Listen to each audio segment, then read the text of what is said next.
আজকের গল্প রূপন্তী সরকার রচিত নেশাক্ত প্রহর, মিহি সিজন 2।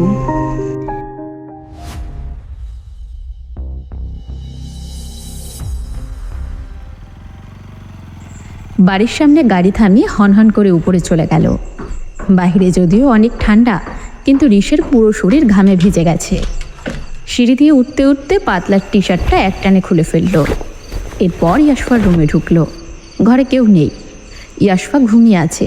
ঋষভ গিয়ে ওর মাথার কাছে চালতাগুলো রেখে আলতো করে ইয়াশফার মাথায় হাত রেখে বলল, আই মেয়ে ওঠো। ইয়াশফা কোনো সাড়া শব্দ করল না। ঋষভ আবারও বলল, আই ক্যাকটাস, কথা কানে যাচ্ছে না? কথাটি একটু ধমকের সুরে বলায় ইয়াশফা ধরফরিয়ে উঠে গেল। ঋষভ তাড়াতাড়ি করে বলল, ভয় পেও না, আমি আছি। ইয়াশফা চোখ ডলতে ডলতে বলল, কী হয়েছে, এত রাতে কেন ডাকছেন? ঋষভের খুব রাগ হলো। ঋষভ গম্ভীর গলায় বলল, আচার খাবে না?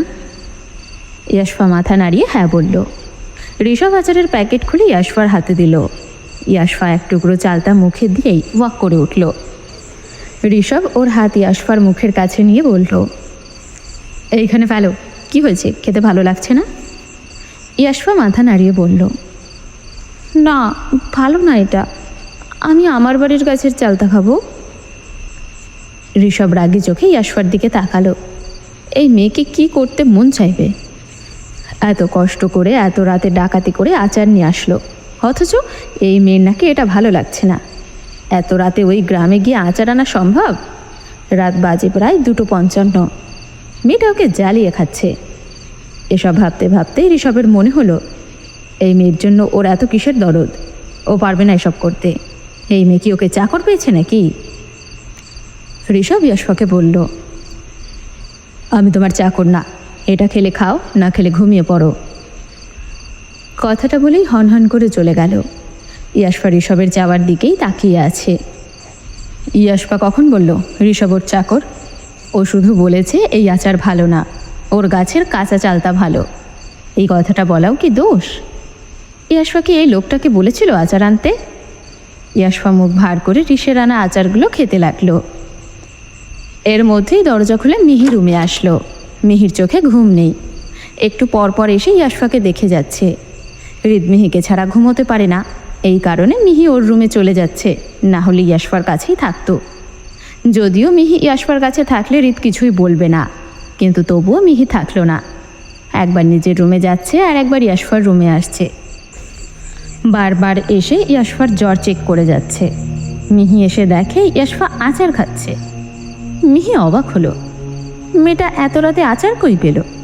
মিহি গিয়ে জিজ্ঞেস করলো, তোমাকে কি আচার দিল মা? ইয়াশফা মিনমিন করে বলল, আপনার ছেলে এনে দিয়েছে। মিহি অবাকের চরম পর্যায়ে পৌঁছে গেল। এটা কিভাবে সম্ভব? মিহি কি স্বপ্ন দেখছে? মিহি নিজের হাতে নিজে একটা থাপ্পড় দিয়ে দেখলো যে না, এটা স্বপ্ন না, এটা বাস্তব। ঋষভের এই পরিবর্তন মেনে নিতে খুব কষ্ট হচ্ছে। ঋষভ কি তাহলে ইয়াশফাকে মেনে নিল? হাজারো প্রশ্ন ঘুরপাক খাচ্ছে মিহির মনে। মিহি ইয়াশফাকে বলল, কখন এনে দিল? ইয়াশফা আস্তে করে বলল, একটু আগে। মিহি মুচকি হেসে বলল, কেমন লাগছে খেতে? এখন একটু ভাত মাখিয়ে দেই। ইয়াশফা মুখ কালো করে বলল, এই আচারটা মজা না, আমি আমার বাড়ির গাছের কাঁচা চালতা খেতে চাই। মিহি ঠান্ডা গলায় বলল, আচ্ছা, কালকে সকালে শুভ্র বা আদ্রিতকে দিয়ে আনাবো, ঠিক আছে মা? এখন একটু ভাত মাখিয়ে আনি, অল্প করে খেয়ে নাও। মিহির এত মায়ামাখা কণ্ঠ শুনে ইয়াশফা না করতে পারল না। ও জানে খেলে হয়তো বমি হয়ে যাবে, তারপরেও মিহিকে না করার মতো সাহস হলো না। ও তো কখনো মায়ের আদর পায়নি, তাই মায়ের আদরের প্রতি ওর খুব লোভ। ইয়াশফা মাথা নাড়িয়ে বলল, আচ্ছা। মিহি ইয়াশফার মাথায় একটা হালকা চুমু দিয়ে খাবার আনতে গেল। এইদিকে ঋষভ ইয়াশফার রুমে ওর বাইকের চাবিটা ফেলে গেছে, সেটা নেওয়ার জন্যই এসেছিল। এমন সময় মিহির মুখে শুনল সকালে শুভ্র বা আদ্রিতকে ইয়াশফার গ্রামে পাঠাবে চালতা আনতে। কথাটা শুনে কেন জানি মেজাজ গরম হয়ে গেল। ওরা কেন যাবে? একটু পর ওর মনে হলো শুভ্র আর আদ্রিত গেলে ওর কি? ও ওর তো কিছু যায় আসে না। ঋষভ রুমে ঢুকে দেখলো ইয়াশফা ওর দেওয়া আচারগুলোই খাচ্ছে। ঋষভ টেবিলের ওপর থেকে বাইকের চাবি নিয়ে ইয়াশফার কাছে গিয়ে দাঁড়ালো। এরপর গম্ভীর গলায় বলল, এই আচার নাকি ভালো না খেতে, তাহলে খাচ্ছ কেন? দাও, খেতে হবে না। কথাটা বলে ইয়াশফার মুখে হাত ঢুকিয়ে সব আচার বের করে নিল। এরপর হন হন করে রুম থেকে বের হয়ে গেল। ইয়াশফা মগার মতো ঋষভের যাওয়ার পানেই চেয়ে রইল। একটু পর মিহি খাবার হাতে নিয়ে রুমে আসলো। ইয়াশফাকে হাঁ করে বসে থাকতে দেখে মিহি জিজ্ঞেস করলো, কি হয়েছে মা? ইয়াশফা বলল, আচ্ছা আন্টি, জলহস্তিগুলো এত খারাপ কেন হয়? মিহি ইয়াশফার কথার মানে বুঝলো না। তারপরেও হালকা হেসে বলল, তাড়াতাড়ি খেয়ে নাও, না হলে জলহস্তির কাছে পাঠিয়ে দেব। ইয়াশফা একটা ঢোক গিলল। দরকার পড়লে সারা রাত খাবে, তবুও এইরকম জলহস্তির কাছে যাবে না। মিহি বড় বড় লোকমা ইয়াশফার মুখে দিল। ইয়াশফা খাবার মুখে নিয়ে বসে আছে, মনে হচ্ছে দিন দুনিয়ার সব কিছু ভুলে গেছে। একটু পর নিচ থেকে বাইকের শব্দ কানে আসতেই মিহি ব্যালকানিতে গেল। দেখলো ঋষভ এত রাতে বাইক নিয়ে কোথাও একটা গেল। মিহি দাঁড়িয়ে থেকেই দেখলো, এত রাতে ছেলেটা কোথায় গেল? মিহির টেনশন হচ্ছে। ইয়াশফা রুম থেকে বলল, কে বাইরে গেল আন্টি? মিহি ব্যালকনির দরজা লাগিয়ে দিয়ে বলল, ঋষ। ইয়াশফা বলল, এত রাতে কোথায় গেল? মিহি গম্ভীর গলায় বলল, জানি না তো, ছেলেটাকে নিয়ে আমি আর পারছি না। মিহির চোখে মুখে চিন্তার ছাপ স্পষ্ট দেখা যাচ্ছে। এইদিকে ঋষভ জোরে জোরে গাড়ি চালাচ্ছে। পুরো রাস্তা ফাঁকা। ইয়াশফার গ্রামে যেতে 20 মিনিট লাগে। ঋষভ এর আগে গেছে, তাই গ্রামটা চেনে, কিন্তু ইয়াশফার বাড়ি তো চেনে না। ওর বাড়ি কি করে খুঁজবে এত রাতে? এসব ভাবতে ভাবতে গেয়ে উঠল। এই ভাঙাচোরা বুক নিয়ে, অবাধ্য অসুখ নিয়ে স্বপ্নে রাখা মুখ চলছে খুঁজে। ধোঁয়াশা ধোঁয়াশা ভরা রাস্তাতে নেমেছে রাজপাখি খালি হাতে। কানামাছি খেলে যায় কার সাথে মুখ বুজে। দুই পৃথিবী কিসের চাহিদায় ঘর ছাড়া। এত রাতে পুরো গ্রাম অন্ধকার। তবে গ্রামে ঢোকার পথে একটা মোড় পড়ে, সেখানে হালকা আলো জ্বলছে। ঋষভ বাইক নিয়ে সোজা মিহির মামার বাড়িতে চলে গেল। মিহির মামার বাড়ি চিনতে ঋষভের ভুল হলো না। ঋষভ গিয়ে দরজা ঠক ঠক করল। ভেতর থেকে ঘুমন্ত কণ্ঠে মিহির ভাই রাজ বলে উঠল, কে রে এত রাতে? ঋষ গম্ভীর গলায় বলল, আমি। রাজ হাই তুলতে তুলতে বলল, আমি ফের? কোন আমি? ঋষভ একটু জোরে বলল, ঋষভ রায়ান চৌধুরী। রাজ হুড়মুড় করে দরজা খুলল। এত রাতে ঋষভকে দেখে ভয় পেয়ে গেল। রাজ ভীতু কণ্ঠে বলল, আরে বাবা, এত রাতে তুমি? কারো কিছু হয়নি তো? ঋষভ ঠান্ডা গলায় বলল, নো, আমার একটা হেল্প লাগবে। কি বলো? ওর বাড়িটা চিনিয়ে দিন। ওকে? ওই যে ওই মেয়েটা। রাজ অবাকের পর অবাক হচ্ছে। কোন মেয়ের কথা বলছে এই ছেলে? রাজ মিনমিন করে বলল, কোন মেয়েটা বাবা? ঋষভ বিরক্ত নিয়ে বলল, আরে ক্যাকটাসের বাড়ি কোনটা? রাজের চিক্কুর দিয়ে কান্না করতে ইচ্ছে করলো। কি ক্যাকটাসটা আবার কে? রাজ কাঁদো কাঁদো গলায় বলল, বাবা তুমি কার কথা বলছো? ঋষভের আসলে ইয়াশফার নামটা মনে নেই। ও তো কখনো ইয়াশফার নাম ধরে ডাকেনি। এত বড় নাম কি মনে রাখা যায়? শুধু নামের শুরুটুকু মনে আছে। ঋষভ গম্ভীর গলায় বলল, ইয়াশের বাড়িটা চিনিয়ে দিন। রাজ কিছুক্ষণ ভাবার পর আন্দাজ করে বলল, ইয়াশ মানে ইয়াশফার কথা বলছো বাবা? ঋষভ মাথা নাড়িয়ে হ্যাঁ বলল। রাজ ঋষভকে নিয়ে ইয়াশফার বাড়িতে গেল। রাজ গিয়ে ইয়াশফাদের দরজায় নক করবে এমন সময় ঋষভ বলল, ওদের ডাকার দরকার নেই, আমাকে শুধু চালতা গাছটা চিনিয়ে দিন, আমি চালতা নিয়ে চলে যাব। রাজ আমাকে শেষ সীমায় পৌঁছে গেল। রাত বাজে 3:45। এত রাতে কেউ চালতা নিতে শ্বশুর বাড়ি আসে? রাজ ঋষভকে প্রশ্ন করার সাহস পেল না। চুপচাপ চালতা গাছ চিনিয়ে দিল। ঋষভ একটা লাঠি নিয়ে চালতার কাছে বাড়ি দিতেই দুটো বড় বড় চালতা নিচে পড়ল। ঋষভের পায়ের কাছে কিছু একটা বাঁধতেই দেখতে পেল একটা হরিণ। ঋষভ অনেক অবাক হলো, এই গ্রামে হরিণ কই থেকে আসলো? হরিণটা শিং দিয়ে ঋষভের পায়ে গুঁতা দিচ্ছে। ঋষভ হরিণের মাথায় হাত বুলিয়ে দিল। এরপর আরও কয়েকটা চালতা পেরে বাইকে উঠে গেল। মাথায় হেলমেট পরে নিল। রাজ এক সাইডেই দাঁড়িয়েছিল। রাজকে ইশারায় ডেকে নিজের কাছে ডাকলো। এরপর বলল, আমার শ্বশুর ঘুম থেকে উঠলে বলবেন তার জামাই কয়েকটা চালতা নিয়ে গেছে, কারণ আমার বউ এই গাছের চালতা খেতে চেয়েছে। এই টাকাগুলো ওনাকে দিয়ে দিবেন, ক্ষতিপূরণ হিসেবে দিলাম। রাজ কিছু বলার আগেই ঋষভ বাইক নিয়ে চলে গেল। এদিকে রাজ ভাবতে লাগলো, এই ছেলেকে কি কোনো জিনে ধরছে নাকি? ঝড়ের গতিতে বাইক থামালো ঋষভ। তাড়াহুড়ো করে উপরে চলে গেল। ইয়াশফার রুমে ওকে দিতেই বুঝতে পারলো ইয়াশফা ঘুমিয়ে গেছে, তাই আর ইয়াশকে ডাকলো না। সিঁড়ি বেয়ে নিচে নেমে তিথি রুমের সামনে চলে আসলো। কিছুক্ষণ দাঁড়িয়ে থাকার পর দরজায় নক করলো। তিথি আর অভ্র গভীর ঘুমে আচ্ছন্ন ছিল। হঠাৎ এত রাতে দরজায় ঠক ঠক আওয়াজ কানে আসতেই অভ্রর ঘুম ভেঙে গেল। টেবিলে রাখা অ্যালার্ম ঘড়ির দিকে তাকিয়ে দেখল 4:45 বাজে।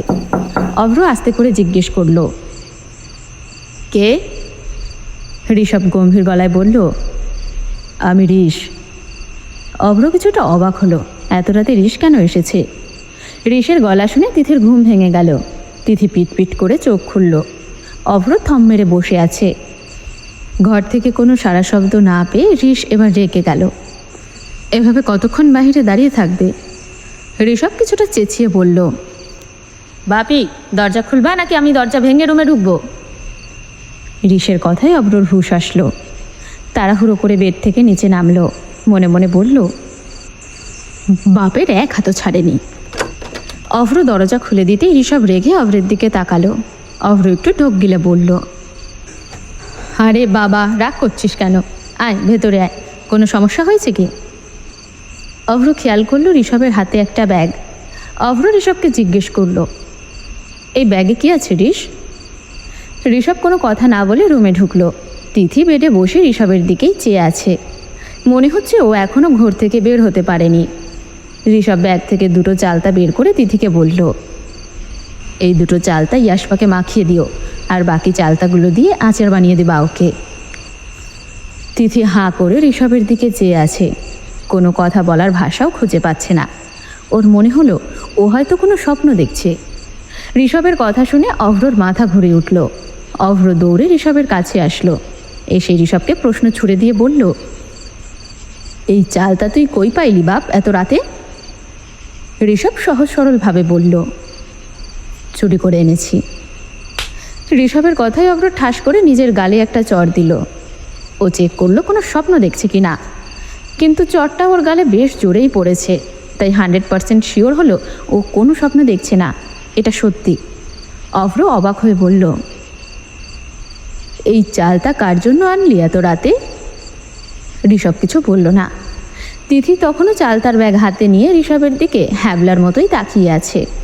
অভ্র আবারও ঋষভকে বলল, বল না বাপ, কার জন্য এত রাইতে চালতা নিয়ে আসছিস? তুই তো এসব টকফক খাস না, তাহলে কার জন্য নিয়ে এসেছিস? ঋষভ গম্ভীর গলায় বলল, ওর জন্য। ওকে? ইয়াসের জ্বর এসেছে, জ্বরের মুখে চালতা খেতে চেয়েছে। অভ্র অবাকের উপর অবাক হলো। অবাকের ঠেলায় ঠাস করে বিছানায় পড়ে গেল। তিথি তাড়াহুড়ো করে অভ্রকে ধরে নিল। অভ্র কাঁদো কাঁদো গলায় বলল, ইয়াস আবার কেডা বাপ? পাশ থেকে তিথি অভ্রকে একটা থাপ্পড় মেরে বলল, আরে মগা, ইয়াস হলো ঋষের বউ ইয়াশফা। অভ্র মাথায় দুহাত চেপে বলল, ওই যা রাজিম, তুই কেন আমার ভাতিজার শরীরে ঢুকছোস? তুই নিজে থেকে বাইর হবি নাকি আমি ঝাঁটা দিয়ে মাইরা বাইর করবো? ঋষভ চরম বিরক্ত হলো। এভাবে গালাগালি দেওয়া ওর পছন্দ নয়। ঋষভ রেগে অভ্রকে বলল, তুমি প্লিজ এই নাটক অফ করো। অভ্র ঋষভের ঝাড়ি খেয়ে বুঝলো ঋষভকে কোনো জিনে ধরেনি। ঋষভ বউয়ের জন্য এত রাতে চালতা নিয়ে এসেছে। এটা কেমনে সম্ভব? কোনোভাবেই সম্ভব না, অসম্ভব একটা কাজ। অভ্র কাঁদো কাঁদো মুখে বলল, এত রাতে কোথা থেকে চালতা নিয়ে আসলি বাপ? বল না, এত রাতে তো কোনো দোকানও খোলা নাই। ঋষভ গম্ভীর গলায় বলল, ওই মেয়ের বাড়ি থেকে। ঋষের কথা শুনে তিথি চেঁচিয়ে বলল, কি? তুমি ইয়াশফার গ্রামে গিয়েছিলে ঋষ? ওর বাড়ি কিভাবে চিনেছ? ঋষভ গাছাড়া ভাব নিয়ে বলল, মুগ্ধ শ্বশুর চিনিয়ে দিয়েছে। তিথির মনে হলো ও এখনই অজ্ঞান হয়ে যাবে। অভ্র আর নিতে পারল না।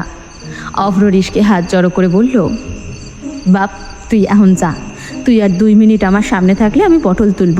তুই যা, আমি তোর কথাগুলো হজম করতে পারছি না। এবার আমার বদহজম হয়ে পেট খারাপ করবে। যা তুই যা। ঋষভ একটা ছোট চালতা অভ্রের দিকে ছুঁড়ে মারল। অভ্র চালতাটা 2 হাতে ধরে নিল। ঋষ রাগান্বিত কণ্ঠে বলে উঠল, তোমার বউকে বলে দিও বাপি, কালকে সকাল 8টায় ইয়াশকে হালকা পাতলা কিছু খাবার দাবার পর 9টার দিকে যেন ওকে চালতা মাখিয়ে দেয় এবং দুপুরের আগে যেন চালতার আচার বানিয়ে ওকে খাওয়ায়। যদি আমি এসে শুনি ইয়াশ চালতা খায়নি, তাহলে তোমার বউকে কিছু বলবো না, কিন্তু তোমার খবর আছে। কথাটা বলে ঋষভ চলে গেল। এইদিকে তিথি আর অভ্র একে অপরের মুখ চাওয়াচাবি করছে। ঋষভ এটা অর্ডার করলো নাকি হুমকি দিল কিছুই বুঝলো না। অভ্র তিথির দিকে তাকিয়ে বলল, বউ সকাল থেকে আচার বানানোর ব্যবস্থা করো, না হলে ওই গুন্ডা আমারে আস্ত রাখবে না। তিথি একটা ঢোক গিলল। এই বাড়িতে সবাই প্রায় ঋষভের রাগকে ভয় পায়, বিশেষ করে তিথি। ঋষভ ছোট থেকেই রেগে গেলে ভাঙচুর করে। তিথি এসব সহ্য করতে পারে না, যার কারণে তিথি ভয় ঋষভের সামনেই যায় না। তিথির শুধু রুহির সাথেই ভালো সম্পর্ক, ঋষের সাথে না। ঋষ অভ্রকে বাপি বলে সম্বোধন করলেও তিথিকে কখনো মামনি বলে সম্বোধন করেনি। ঋষভ প্রয়োজন ছাড়া তিথির সাথে কথাও বলে না। আজকে কোন ভাগ্যে যে তিথির সাথে কথা বলল কে জানে। তিথি অবশ্য মনে মনে খুশি হলো ঋষভের এমন পরিবর্তন দেখে। সকালবেলা মিহি রান্নাঘরে কাজ করছে। হঠাৎ ওর কিছু একটা মনে হতেই নিজের ফোনটা হাতে নিল। ঠুস করে গ্যালারিতে ঢুকলো। অনেক বছর আগের একটা ছবি ওর নজরে এলো। ছবিটাতে মিহি বক্সিং করছে আর হৃদ পাশে দাঁড়িয়ে মুচকে হাসছে। ছবিটা দেখে অজান্তেই মিহির মুখে এক চিলতে হাসি ফুটে উঠল। বহু বছর হয়ে গেল ফোনের গ্যালারিতে ঢোকা হয় না। সেই বাচ্চা মিহি এখন বুড়ো হতে চলল। কয়েকদিন পর নাতিপুতি হবে। ভাবতেই মিহির মুখে হাসি চলে আসলো। মিহি নিজে নিজেই হাসছে। তিথি রান্নাঘরে ঢুকে মিহির মুখে হাসি দেখে কিছুটা অবাক হলো। বহু বছর মিহিকে এভাবে হাসতে দেখেনি।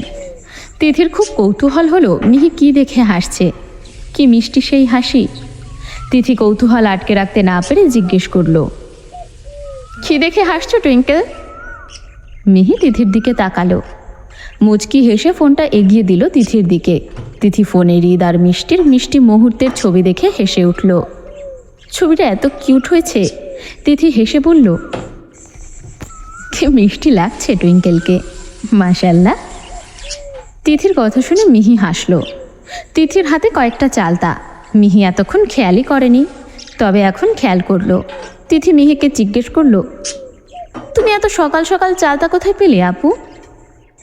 তিথি একটু ঢোক গিলে বলল, সে কথা আর কি বলবো, কাল রাত 4টে নাগাদ এই চালতাগুলো দিয়ে গেছে এবং আমাকে শাসিয়ে গেছে তার বউকে যেন চালতা মাখিয়ে দেই এবং চালতার আচার বানিয়ে দেই। মিহি কিছুটা অবাক হলো, কেমন কাজ করেছে। মিহি চোখ বড় বড় করে বলল, কি এমন মহান কাজ করেছে আপু? তিথি মিনমিনিয়ে বলল, কে আবার, তোমার গুণধর পুত্র। মিহি অবাক হয়েও হলো না, কারণ মিহি কালকে রাতে দেখেছে ঋষভ চুপি চুপি ইয়াশফার রুমে গিয়ে ওর মাথায় কিছুক্ষণ জলপট্টি দিয়ে দিয়েছে। মিহি ইয়াশফাকে দেখার জন্য ওর রুমে গিয়েছিল, কিন্তু রুমের ভিতর ঋষকে দেখে আর রুমে ঢোকেনি।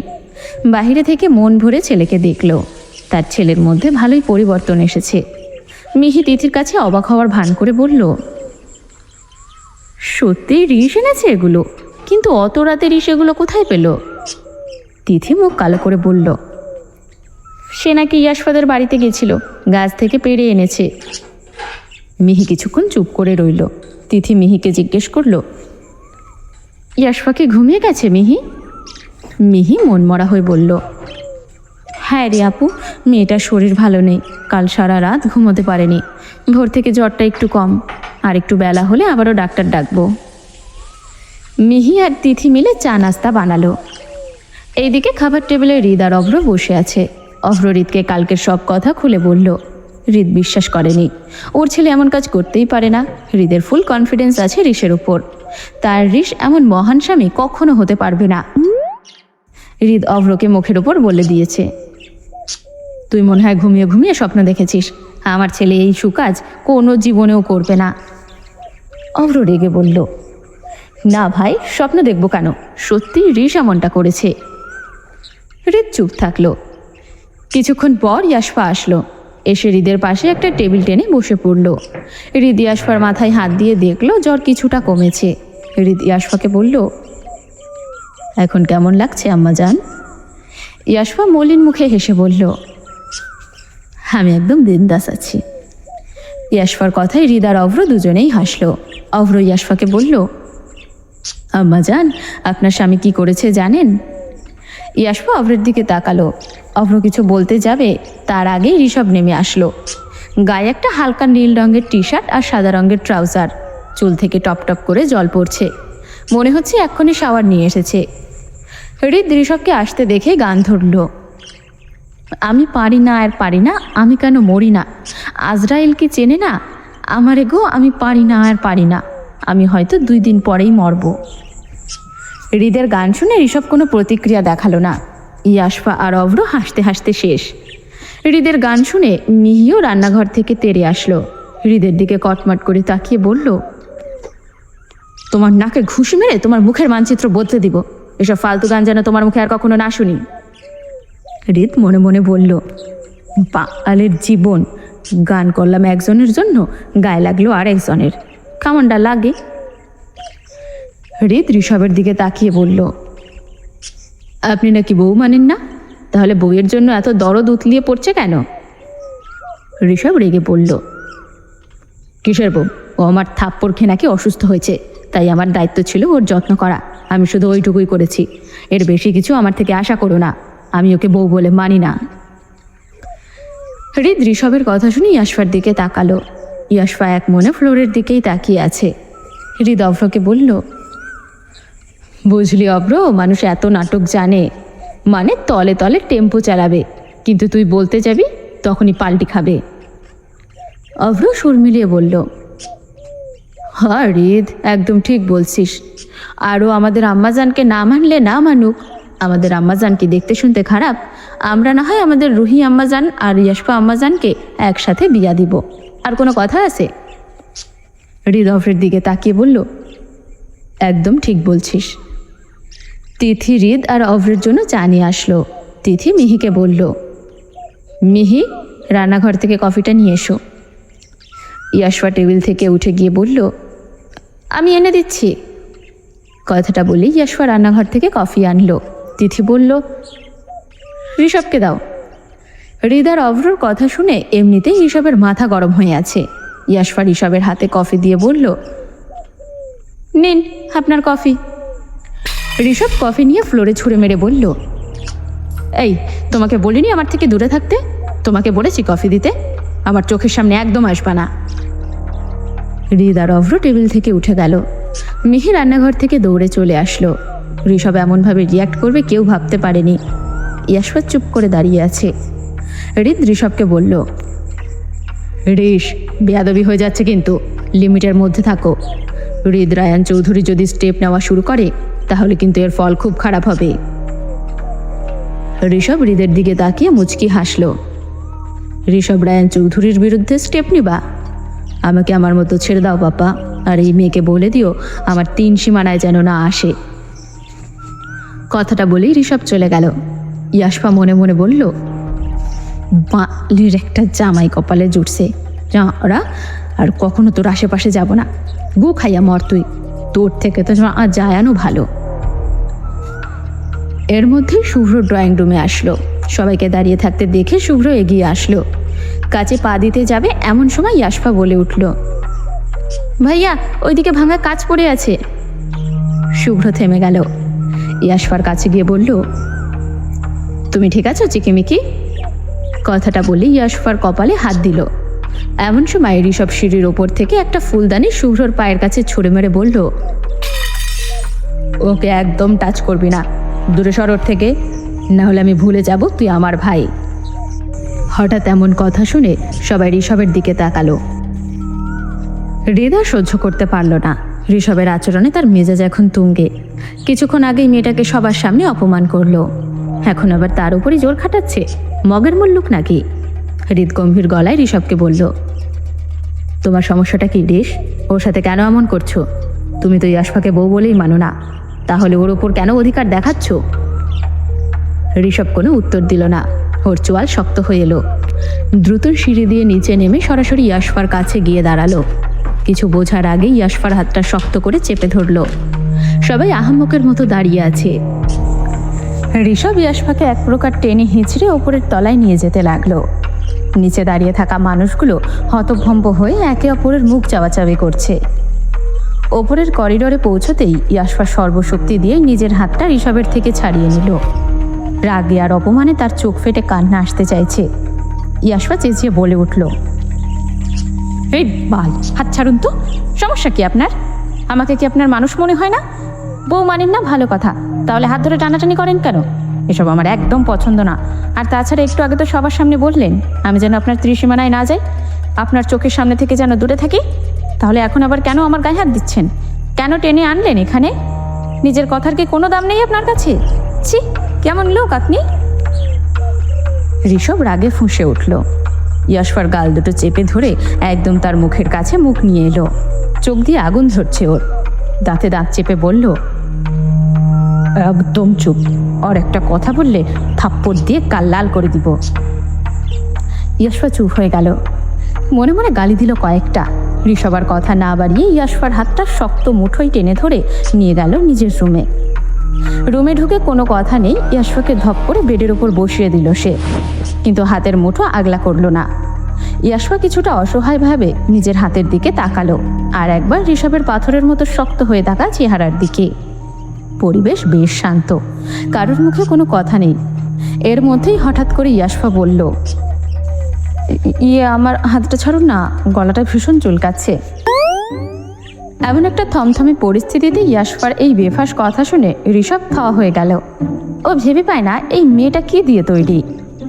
ঋষভ কয়েক সেকেন্ড বড় বড় চোখ করে ইয়াশফার দিকে তাকিয়ে রইল। তারপর বিরক্ত নিয়ে ইয়াশফার গলার কাছে হাত দিয়ে চুলকিয়ে দিল। হঠাৎ করেই ইয়াশফার সারা শরীরে কেমন একটা অদ্ভুত অনুভূতি খেলে গেল। জীবনের প্রথম কোনো পুরুষের এত কাছাকাছি আসা, স্পর্শ, সব মিলিয়ে মনের ভেতর যেন হাজারটা গিটার একসাথে বেঁচে উঠল। ইয়াশফা এক পলক ঋষভের তীক্ষ্ণ নাক আর চোখের দিকে তাকালো। তার হার্টবিট যেন দ্রুত চলছে। ইয়াশফা চুপ করেই থাকলো। কিন্তু ইয়াশফা তো ইয়াশফাই, সে কি আর বেশিক্ষণ চুপ থাকতে পারে? হঠাৎ তার পায়ের তালিতেও সুরসুরি অনুভব হলো। সে আবারও করুণ স্বরে বলে উঠল, শুনুন না, গলা তো হলো, এবার পাটাও চুলকাচ্ছে, তাহলে এবার হাতটা ছাড়ুন। ঋষভ এবার কটমট করে ইয়াশফার দিকে তাকালো। ঋষভের তাকানো দেখে ইয়াশফা মাথা নামিয়ে নিল। মনে হচ্ছে ঋষভ ওকে আস্ত গিলে খাবে। কিছুক্ষণ পর ইয়াশফা ওর একটা পা ঋষভের দিকে বাড়িয়ে দিয়ে মিনমিন করে বলল, অসভ্যের মতো তাকিয়ে আছেন কেন? মানলাম আমি সুন্দর, তাই বলে তাকিয়ে থাকবেন? ও হ্যাঁ, ভালো কথা, হাত তো ছাড়বেন না, তাহলে আমার পাটাও চুলকিয়ে দিন। ঋষভ কিছুক্ষণ চুপ থাকার পর সত্যিই মাথা নিচু করে ইয়াশফার পাটা টেনে নিয়ে চুলকাতে শুরু করলো। ইয়াশফা হাঁ করে তাকিয়ে রইল। মনে মনে ভাবল, এই লোকটার কি নাট বল্টু ঢিলে হয়ে গেছে, নাকি লোকটা পাগল? তারটার ছিঁড়া মনে হয়। এর মধ্যে দরজা ঠেলে ঝড়ের বেগে ঘরে ঢুকলো হৃদ। ঘরের ভেতরের দৃশ্য দেখে হৃদ দরজাতেই ব্রেক কষল। ঋষভ আর ইয়াশফার এই পদসেবার দৃশ্য দেখে তার চোখ চড়ক গাছ। হৃদকে দেখে ইয়াশফা ভীষণ লজ্জা পেয়ে গেল। সে তাড়াহুড়ো করে ঋষভের হাতের মুঠোর ভেতর থেকে নিজের হাত আর পা ছাড়িয়ে পালানোর চেষ্টা করল, কিন্তু ঋষভ হাত পা কোনোটাই ছাড়ল না। আরও শক্ত করে ইয়াশফার হাত চেপে ধরে বসে রইল। হৃদ ধীর পায়ে ঋষভের কাছে এগিয়ে এলো, মুখে বাঁকা হাসি। তালি বাজানোর ভঙ্গিতে বলল, বাহ বাবা ঋষ, আপনি তো দেখি গভীর জলের ফিশ। মানে আপনি মাছ ধরবেন কিন্তু গায়ে কাদা লাগতে দেবেন না। একটু আগেই বউ অপমান করলেন, আর এখন বউয়ের পা চুলকে দিচ্ছেন বাবা? আপনি এত বড় বউয়ের ভেড়া হবেন সেটা তো আগে জানতাম না। বাবা দোলা চান? ঋষভ কোনো উত্তর দিল না। ও ইয়াশফার হাতের দিকে তাকিয়ে ভাবলিসীন মুখে বলল, তোমার জ্ঞানদান পর্ব কি শেষ হয়েছে পাপা? যদি শেষ হয়ে থাকে তাহলে দয়া করে বিদেয় হও। আর হ্যাঁ, দরজাটা বাইরে থেকে লাগিয়ে দিয়েছে ও। হৃদের মুখটা এবার দেখার মতো হলো। এতদিন হৃদ ঋষভকে বৌমার সামনে বাস দিত, আজকে ঋষভ এভাবে বৌমার সামনে বলল। কথাটা হৃদের প্রেস্টিজে লাগলো। কিছু বলতে চেয়েও বলল না। এখন এর সাথে তর্কে যাওয়া মানেই বিপদ। হৃদ বিড়বিড় করে বলল, আমি মরি না কে? হৃদের এখন মনে হচ্ছে পকেটে যদি একটা চকলেট থাকতো তাহলে খেয়ে এক্ষুনি পটল তুলতো। এসব আর মেনে নেওয়া যাচ্ছে না। হৃদ কোমরে হাত দিয়ে ঋষভের সামনে দাঁড়িয়ে জেরা শুরু করলো। এই যে ভাই, আপনি নাকি বউ মানেন না? জনসম্মুখে তো ঘোষণা করেছেন ইয়াশফা আপনার কেউ না, তাহলে এখন আঠার মতো হাত ধরে বসে আছেন কেন? হাতে কি ফেভিকল লাগানো? হাত ছাড়ুন আমার বৌমার। ঋষভ বিরক্ত হয়ে বলল, আমি বউ মানি না ওকে, ও আমার বউ নয়। এবার হৃদ রেগে গেল, তেড়ে গিয়ে ইয়াশফার অন্য হাতটা খপ করে ধরে ফেলল। এরপর ঋষভকে বলল, ও তাই নাকি? বউ মানিস না যখন, তখন আমার মেয়ে তোর কেউ না, সুতরাং পরপুরুষ হিসেবে তুই আমার মেয়ের হাত ধরে রাখতে পারিস না। হাত ছাড় ওর। ঋষভ হাত ছাড়ল না। ইয়াশফার হাতটা নিজের দিকে সজোরে টেনে নিয়ে গম্ভীর গলায় বলল, তুমি এখন এখান থেকে যাও তো পাপ্পা, মাথা ব্যথা করছে আমার। হৃদ ঋষভের কথা কানে নিল না। ও ইয়াশফার অন্য হাতটা নিজের দিকে হাঁচকা টান দিয়ে বলল, কভি নেহি, আমি আমার মেয়েকে তোমার কাছে কিছুতেই রাখবো না, ওকে আমি নিয়েই যাব। হাত ছাড়ো। মাঝখান থেকে মেয়েটার অবস্থা করুন। দুইজন দুই দিক থেকে এমনভাবে টানাটানি শুরু করেছে তার মনে হচ্ছে ও একটা খেলনা। ইয়াশফা দুই দিকে তাকিয়ে চেঁচিয়ে উঠল, আরে থামুন আপনারা, আমার হাত কি আপনাদের রাবার মনে হয়? এভাবে দুদিকে টানলে তো আমি মাঝখান থেকে দুই টুকরো হয়ে যাব। কেউ হাত ছাড়তে রাজি নয়। ইয়াশফার ধৈর্যের বাঁধ এবার ভেঙে গেল। ও ব্যথায় কুকড়ে চিৎকার করে উঠল, শ্বশুর আব্বা আমার হাতটা ছাড়ুন, যেভাবে টানছেন মনে হচ্ছে হাতটা খুলে এখনই আপনার হাতে চলে যাবে। হৃদ একদম নাছোড় বান্দা, সে ইয়াশফার হাত আরো শক্ত করে ধরে। ঋষভের দিকে তাকিয়ে ভেঙচি কেটে বলল, আমি কেন ছাড়বো? আগে তোমার ওই গুণধর জামাইকে বলো হাত ছাড়তে। সে নাকি বউ মানে না, তাহলে হাত ধরার কোনো অধিকার নেই ওর। তুমি চিন্তা করো না, আমি তোমাকে এই পাপিষ্ঠর থেকে উদ্ধার করেই ছাড়বো মা। ঋষভের মেজাজ এবার 7 আসমানে চড়ে গেল। তার চোখ মুখ লাল হয়ে উঠেছে, কপালে রাগের রগগুলো দপদপ করছে। সেই ইয়াশফার দিকে ঝুঁকে এসে একদম হিসিস করা গলায় হুঙ্কার ছাড়ল, যদি এই রুম থেকে এক পাও বাইরে বেরিয়েছিস তাহলে তোর খবর আছে, মনে রাখিস। খেয়ে শুনে কার কথা? ইয়াশফা ফট করে ঋষভের হাতে কামড় বসিয়ে দিল। ঋষভ হাত ছেড়ে দিল। ঋষভ কি সাধে বালটাকে ক্যাকটাস বলে? ঋষভ নিজের হাতের দিকে তাকিয়ে দেখলো পুরো এক পাটি দাঁতের পাটি সেখানে সুন্দর করে নকশা হয়ে বসে গেছে। ঋষভ রাগে কাঁপতে কাঁপতে চিৎকার করে উঠল, ইয়শ! কথাটা শেষ করার আগেই ইয়াশফা ঘুরে দাঁড়ালো হৃদের দিকে।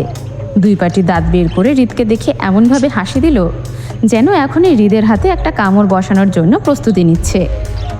হৃদ এক মুহূর্তের জন্য থমকে গেল। ইয়াশফার সেই ড্রাকুলা মার্কা হাসি দেখে ওর কলিজা শুকিয়ে কাঠ হয়ে গেল। শেষে গিয়ে বৌমার কাছে কামড় খেতে হবে, এই ভয় হাত ছেড়ে দিল। অবশ্য হৃদ ভুলেই গেছিল তার ব্যাডার বউ একটা অ্যাটাম বোম। ঋষভ ইয়াশফাকে এক ঝটকায় কোলে তুলে নিল। ইয়াশফা তাড়াহুড়ো করে ঋষভের শার্ট খামচে ধরল। ঋষভ এমন আচমকা কোলে তুলবে এটা হৃদ এবং ইয়াশফা দুজনেই ভাবতে পারেনি। হৃদ চেঁচিয়ে বলল, এই বাজে ছেলে, আমার মেয়েকে কোলে নিয়েছো কেন? নামাও কোল থেকে।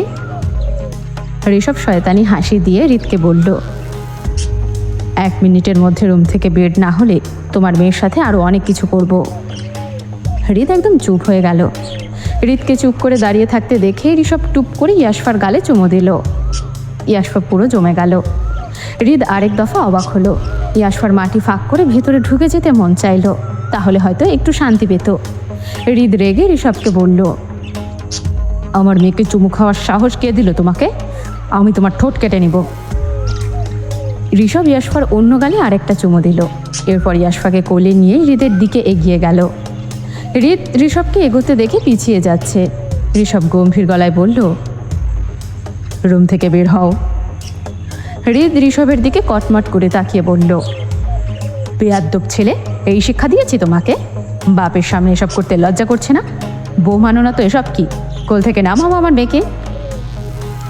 ঋষভ ইয়াশফার কপালে একটা চুমু দিয়ে বলল, রুম থেকে বের হও না ভাই, তাহলেই তো হয়, কেন জেদ করছো? হৃদ একদম মগার মতো চেয়ে রইল ঋষভের দিকে। ছেলে তাকে ভাই বলছে। হৃদ বলল, তোমার মতো বেয়াদব আমি আমার জীবনে দেখিনি।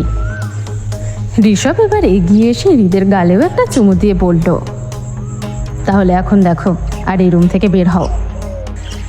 হৃদ নিজের গালে হাত বুলিয়ে ঋষভের দিকে কটমট করে তাকালো। হৃদ বুঝল রুম থেকে বের না হলে এই বেয়াদব ছেলে আরও উল্টাপাল্টা কাজ করে ওকে লজ্জা দিবে। হৃদের লজ্জায় মাথা কাটা যাচ্ছে। ঋষ এত নির্লজ্জ কবে হলো? ও তো ইয়াশফাকে দেখতেই পারে না। হৃদ তাড়াহুড়ো করে রুম থেকে বের হয়ে গেল। হৃদ রুম থেকে বের হওয়ার সাথে সাথে ঋষভ ইয়াশফাকে খাটের উপর ঠাস করে ফেলে দিল। ইয়াশফা ঋষভের উপর রেগে গেল। আপনার কি মাথার সমস্যা? বাবার সামনে কেউ এমন বেয়াদবি করে? ছি, অসভ্য লোক একটা। ঋষভ গম্ভীর গলায় ইয়াশফাকে বলল, এখন তুমিও রুম থেকে বের হও, আমার আশেপাশে যেন তোমাকে না দেখি। Get out. ইয়াশফার মাথার পোকা নড়ে উঠল। এই বেয়াদব লোককে একটা শিক্ষা না দিলেই না। ইয়াশফা যাওয়ার সময় ঋষভের মুখে থুতু দিয়ে দৌড় দিল। ঋষভ ইয়াশফার যাওয়ার দিকেই তাকিয়ে আছে। ঋষভের মনে হলো এই মুহূর্তে ইয়াশফাকে তুলে একটা আছাড় মারতে পারলে ভালো লাগতো। এইদিকে হৃদ রেগে ড্রয়িং রুমে আসলো। সবাই দাঁড়িয়ে আছে। হৃদের চোখ মুখ দেখে মিহি মেনমেন করে জিজ্ঞেস করলো, কি হয়েছে পচালোক? ঋষ কি আবার ইয়াশফাকে মেরেছে? হৃদ মিহির দিকে তাকিয়ে রাগী কণ্ঠে বলল, না না, তার থেকেও বড় কিছু। তোমার ছেলে এক নম্বরের বেয়াদব, নির্লজ্জ, বাপটাপ কিচ্ছু মানে না। আমার সামনে ওর বউকে ছি। হৃদ আর বলতে পারল না। মিহি কৌতূহলবশত জিজ্ঞেস করল, কি করেছে? হৃদ সবার দিকে তাকিয়ে মিহিকে বলল, সাইডে চলো বলছি। কথাটা বলেই মিহিকে সাইডে নিয়ে গেল। মিহি বলল, কি করেছে ঋষ? হৃদ গম্ভীর গলায় বলল, আমার সামনে ইয়াশফাকে চুমু খেয়েছে। মিহির চোখ বড় বড় হয়ে গেল। মিহি বলল, বলো কি, কেমন করে? হৃদ মিহির গালে চুমু দিয়ে বলল, এমন করে। মিহি কটমট করে হৃদের দিকে তাকালো। তোমাকে আমি চুমু দিয়ে দেখাতে বলেছি? মুখে বললেও তো হতো। হৃদ শয়তানি হাসি দিয়ে বলল, প্র্যাকটিক্যালি না দেখালে তুমি বুঝতে পারতে না, তাই প্র্যাকটিক্যালি দেখালাম। তাহলে ভাবো তোমার ছেলে কি বেয়াদব। মিহি কথাটা বিশ্বাস করলো না, কারণ ঋষ এমন মরে গেলেও করবে না। মিহি চেনে ঋষকে, ওর মতো ছেলে এমন কাজ করতেই পারে না। ইয়াশফা দৌড়ে ওর রুমে গেল। বেচারি জোরে জোরে শ্বাস ফেলছে। আজকে খুব লজ্জা পেয়েছে শ্বশুরের সামনে। এমন খারাপ জামাইয়ের সাথে বিয়ে হবে বুঝতেই পারেনি। এর মধ্যেই রুমে আসলো রুহি। ইয়াশফাকে এত লজ্জা পেতে দেখে রুহি বলল, কি হয়েছে পিচ্ছি, এমন লজ্জা পাচ্ছ কেন? ইয়াশফা চুপ হয়ে গেল। রুহির দিকে তাকিয়ে জোর করে হাসার চেষ্টা করে বলল, আপু আর বলো না, একটা মশা এত জোরে গালে কামড় দিয়েছে, তাই লজ্জা পাচ্ছি। রুহি হাসবে নাকি কাঁদবে বুঝতে পারল না। এটা কেমন কথা, মশা কামড়ালে কেউ লজ্জা পায়? রুহি হেসে বলল, এটা আবার কেমন মশা পিচ্ছি? ইয়াশফা রুহির হাত ধরে বিছানায় বসালো। এরপর সব কথা বলে দিল রুহিকে। সব শুনে রুহি আকাশ থেকে পড়ল। তার ভাই এমন কাজ করবে এটা কখনো স্বপ্নেও ভাবেনি। রুহি ইয়াশফাকে বলল, কেমন করে চুমু খেয়েছে? ইয়াশফা রুহির গালে চুমু খেয়ে বলল, এমন করে। রুহির চোখ বড় বড় হয়ে গেল। এর মধ্যেই রুহির ফোনে একজনের কল আসলো। ইয়াশফা ফোনের দিকে তাকিয়ে রুহিকে বলল, কে কল দিয়েছে? রুহি একটা শুকনো ঢোক গিলল। ইয়াশফা বলল, কে ফোন দিয়েছে বলো? রুহি ভয় ভয় বলল, চিনি না, আচ্ছা বাদ দাও, আমি পরে এসে তোমার সাথে গল্প করছি। ইয়াশফা রুহির দিকে তাকিয়ে বলল, বলো আমাকে, আমি কাউকে বলবো না। রুহি মিনমিন করে বলল, আদ্রিত।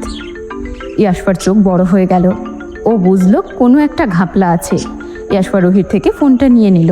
এরপর নিজে রুহি হয়ে আদ্রিতকে বলল, হ্যালো। আদ্রিত সাথে সাথে বলল, এই তুই আমার কল ধরছিলি না কেন রে? আমাকে ইগনোর করছিস? ইয়াশফা ন্যাকা স্বরে বলল, হ্যালো জানস, আমার অন্তর কাটিয়া দিমু তোমারে, ভালোবাসো যদি আমারে। আদ্রিত থেমে গেল, একদম চুপ হয়ে গেল। আদ্রিত ভাবলো ও হয়তো রং নাম্বারে কল দিয়েছে। নাম্বার চেক দিয়ে দেখলো এটা রুহির নাম্বার, কিন্তু রুহি তো এমন ন্যাকাস্বরে কথা বলে না। এইদিকে রুহি হাসতে হাসতে শেষ।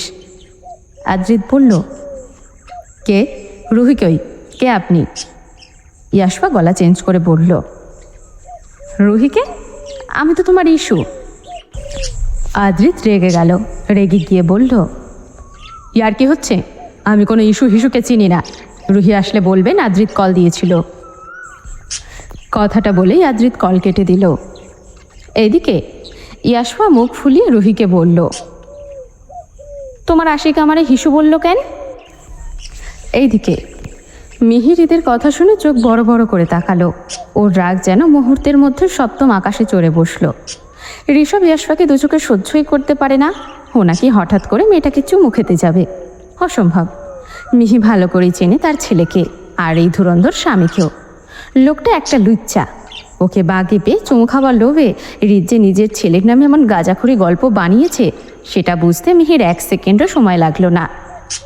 ঋষভ একদম এক কথার ছেলে। সে যখন ইয়াশফাকে বউ বলে মানবে না বলেছে তখন কিছুতেই এমন কাণ্ড করতে পারে না।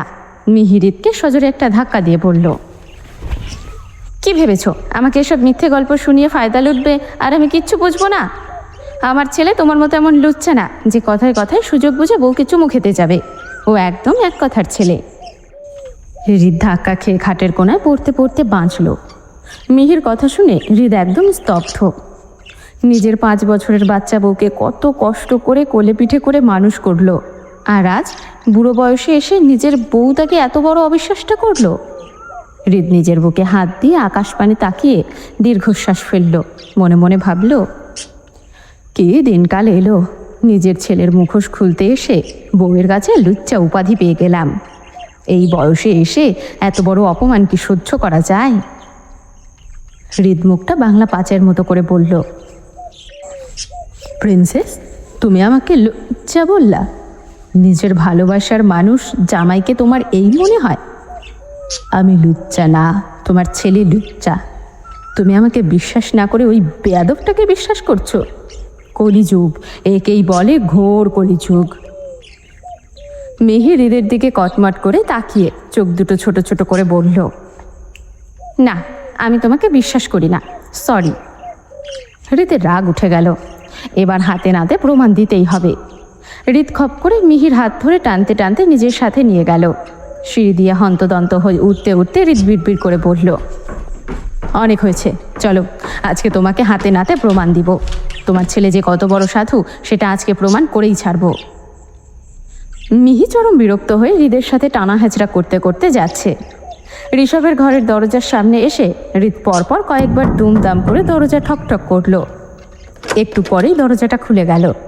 দরজা খুলতেই হৃদ মিহির হাত ধরে একদম হুড়মুড় করে ঋষভের রুমে ঢুকে পড়ল। কিন্তু ঘরে ঢোকার পরই দুজনের পায়ের ব্রেক যেন নিজ থেকেই কষে গেল। সামনে দাঁড়িয়ে থাকা ঋষভের চোখ মুখ দিয়ে যেন আগুন ঝরছে। ওর চোয়াল শক্ত হয়ে আছে। দেখেই মনে হচ্ছে কোনো কারণে ও এই মুহূর্তে প্রচণ্ড রকম রেগে আছে। হৃদ ঋষভের এমন চেহারা দেখে ঠিক বুঝতে পারল না যে এই ছেলের আসলে হয়েছেটা কি। কিন্তু হৃদ তো হৃদই, ছেলেকে একটু না জ্বালালে ওর আবার পেটের ভাত হজম হয় না। হৃদ ফোড়ন কেটে বলল,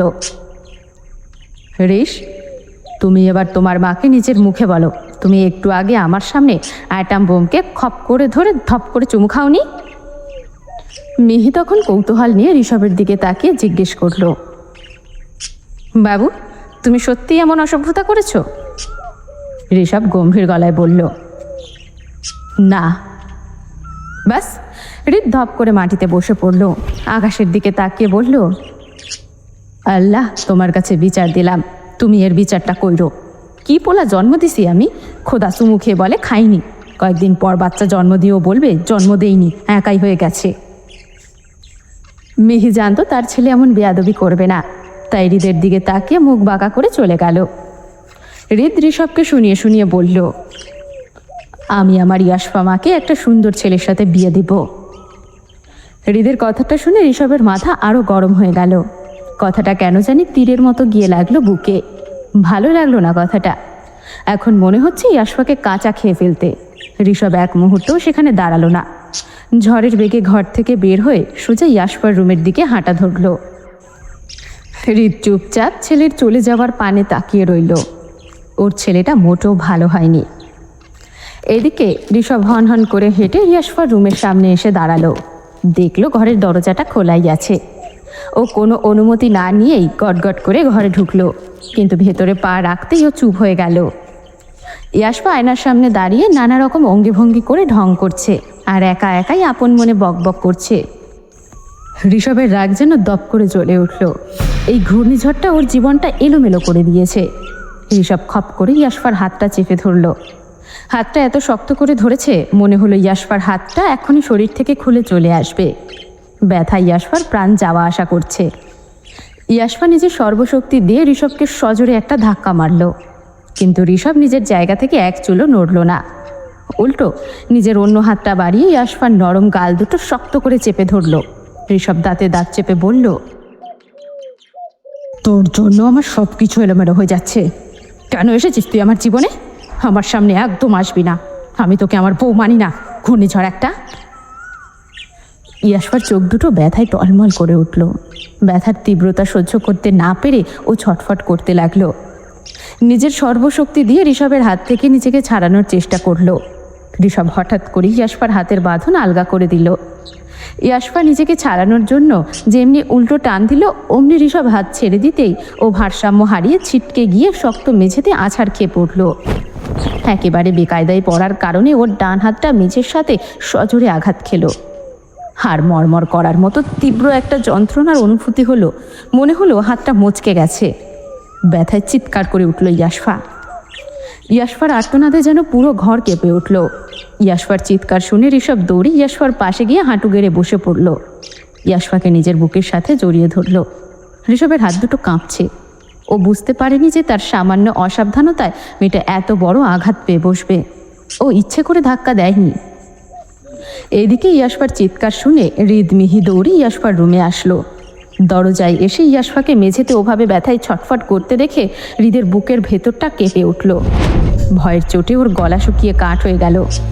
ঋষভের দিকে তাকিয়ে বলল, কি হয়েছে ওর? তুমি কি করেছো ওর সাথে ঋষ? হৃদের পুরো শরীর একদম ঘেমে একাকার হয়ে গেছে। মিহি আর দেরি না করে ইয়াশফার পাশে গিয়ে বসলো। মেয়েটা ব্যথায় ছটফট করছে। হৃদের মনে মনে খুব ভয় হচ্ছে, কারণ সে ভালো করেই জানে ইয়াশফা সহজে কান্নাকাটি করার মতো মেয়েই না। অথচ আজ ব্যথার চোটে ইয়াশফা ঋষভের পেটে মুখ গুজে ফুঁপিয়ে ফুঁপিয়ে কাঁদছে। ঋষভ ইয়াশফাকে আরও শক্ত করে নিজের বুকের সাথে জড়িয়ে ধরল। ঋষভ হৃদের দিকে তাকিয়ে শান্ত কণ্ঠে বলল, পাপা হাঁ করে দাঁড়িয়ে থেকো না, ডক্টর আঙ্কেলকে ফোন দাও।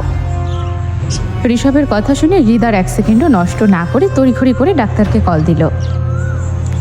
এদিকে মিহি ইয়াশফার হাতটা নিয়ে হালকা করে মালিশ করে দিতে গেল, কিন্তু হাত ছোঁয়াতেই ইয়াশফা আরও জোরে চিৎকার করে উঠল। হৃদ আর মাথা ঠিক রাখতে পারছে না। ও বেশ ভালো করে বুঝতে পারছে তার এই গুণধর ছেলে মেয়েটাকে এভাবে আঘাত দিয়েছে। হৃদ রাগে কটমট করে ঋষভকে বলল, আমার মেয়ের যদি কিছু হয় ঋষ, আমি কিন্তু তোমাকে ছেড়ে কথা বলবো না। হৃদ রায়ান চৌধুরী যেমন ভালো করে কথা বলতে জানে, তেমন আবার কলিজা টেনে ছিঁড়েও ফেলতে জানে। আমি কোনো ছেলে মেয়ে দেখব না। অনেক সুযোগ দিয়েছি, আর না, মাইন্ড ইট। ঋষভ হাত মুষ্টিবদ্ধ করে নিল, কোনো কথা বলল না। পরিস্থিতি খারাপ দেখে মিহি চিৎকার করে তিথিদের ডাকলো। মিহির গলার আওয়াজ পেয়ে রুমের মধ্যে সবাই হুড়মুড় করে ছুটে আসলো। রাহা, তিথি, রুহি আর মুগ্ধ।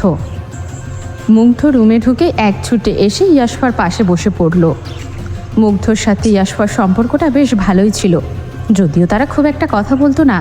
কিন্তু মুগ্ধকে ইয়াশফার কাছে বসতে দেখে ঋষভের কেমন যেন লাগলো। ও একটানে ইয়াশফাকে নিজের সাথে আরও জড়িয়ে নিল। মুগ্ধর দিক থেকে ঘুরিয়ে অন্যদিকে মুখ করে দিল। ইয়াশফা তখনও ব্যথায় একটানা গোঙাচ্ছে। সবার মুখেই চিন্তার ছাপ। পরিবারে যেন একের পর এক বিপদ লেগেই আছে, কোথাও কোনো শান্তি নেই। এর মধ্যেই ডাক্তার রুমে ঢুকলেন। ডাক্তার ইয়াশফার পাশে গিয়ে বসলেন। তিনি বেশ সাবধানে ইয়াশফার হাতটা নিজের হাতে তুলে নিলেন। এরপর মচকানো জায়গাটা বোঝার জন্য যে না একটু চাপ দিয়েছেন, অমনি ইয়াশফা ব্যথার চোটে জোরে একটা চিৎকার দিল। ইয়াশফার চিৎকার শুনে ঋষভের মাথা গরম হয়ে গেল। ও নিজের উপর নিয়ন্ত্রণ হারিয়ে ডাক্তারকে এক প্রকার ধমক দিয়েই বলে উঠল, আস্তে ধরুন, দেখছেন না ও ব্যথা পাচ্ছে। ঋষভের এমন ধমক শুনে ডাক্তার একটু ভড়কেই গেলেন। তিনি চশমাটা নাকের উপর ঠিক করে নিয়ে ঋষভের দিকে তাকালেন। তারপর বেশ সাবধানে আর নরম হাতে ইয়াশফার হাতটা আবারও পরীক্ষা করলেন। বেশ কিছুক্ষণ দেখার পর ডাক্তার হৃদ আর মিহির দিকে ঘুরে দাঁড়ালেন।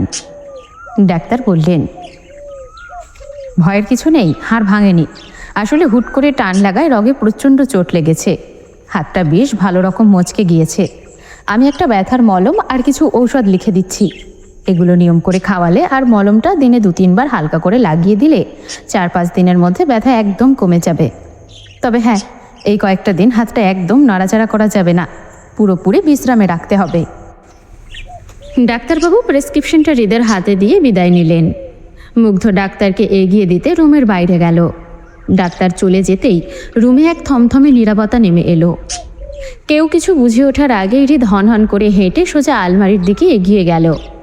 আলমারি খুলে কোনো কথা না বলে ইয়াশফার জামা কাপড় বের করে একটা ট্রাভেল ব্যাগে গোছাতে শুরু করলো। ঋষভ বিছানায় বসে স্থির চোখে হৃদের এই কাণ্ড দেখছিল।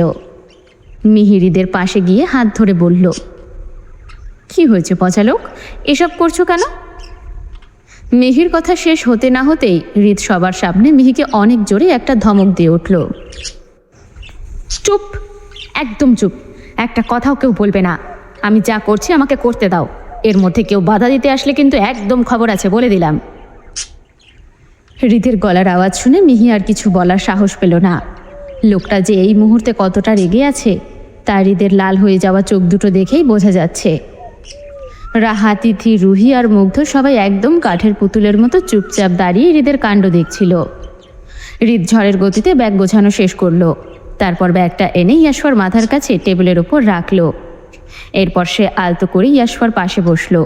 ইয়াশফার মাথায় হাত বুলিয়ে দিতে দিতে ঘরের সবার দিকে তাকিয়ে বিশেষ করে ঋষভকে শুনিয়ে কড়া গলায় বলল, আমি মেয়েটাকে এই অসভ্যটার কাছে আর রাখবো না। এর কাছে থাকলে ও আমার মেয়েকে কোনো দিন ভালো রাখতে পারবে না, ও একটা আস্ত সাইকো। হৃদ একটু থেমে ঋষভের দিকে তীক্ষ্ণ চোখে তাকিয়ে বলল, আমি সিদ্ধান্ত নিয়েছি, কাল সকালেই আমি অ্যাটম বোমকে ওর বাপের বাড়িতে রেখে আসব, ওই গ্রামে ও শান্তিতে থাকবে। ঋষভের চোয়াল দুটো শক্ত হয়ে এলো। ঋষভ কোনো কথা না বলেই ধূপধাপ পা ফেলে ঘর থেকে বের হয়ে গেল। যাওয়ার আগে দরজার পাশের টেবিলটা এক ধাক্কায় ফেলে দিল। টেবিল পড়ার বিকট শব্দে ঘরের সবাই চমকে উঠল। মিহি আর স্থির থাকতে পারল না। ঋষভের পেছন পেছন ওর ঘরের দিকে ছুটল। ঋষভ নিজের ঘরে ঢুকে মুখের উপর দরজাটা ঠাস করে লাগিয়ে ভেতর থেকে লক করে দিল।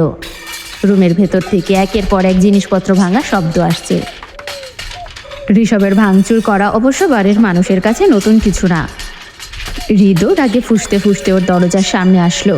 আজ তো একটা বেয়াদব ছেলে জন্ম দিয়েছে। হৃদ কড়া গলায় বলল, রেশ, দরজা খোলো, এই ভাঙচুর বন্ধ করো। কে শোনে কার কথা? রুমের ভেতর থেকে তখনও দুমদাম করে জিনিসপত্র আছাড় মারার আওয়াজ আসছে। এইদিকে এই ভাঙচুরের শব্দে ইয়াশফার ঘুমটা ভেঙে গেল। এমনিতেই মচকানো হাতের ব্যথায় ওর জান বের হয়ে যাচ্ছে, তার উপর এত শোরগোল আর নিতে পারছে না। ইয়াশফার 2 হাত দিয়ে নিজের কান দুটো চেপে ধরে রাখল। রুহি ওর এই অবস্থা দেখে ইয়াশফার পাশে এসে বসলো। আলতো করে ওর মাথায় হাত বুলিয়ে দিল।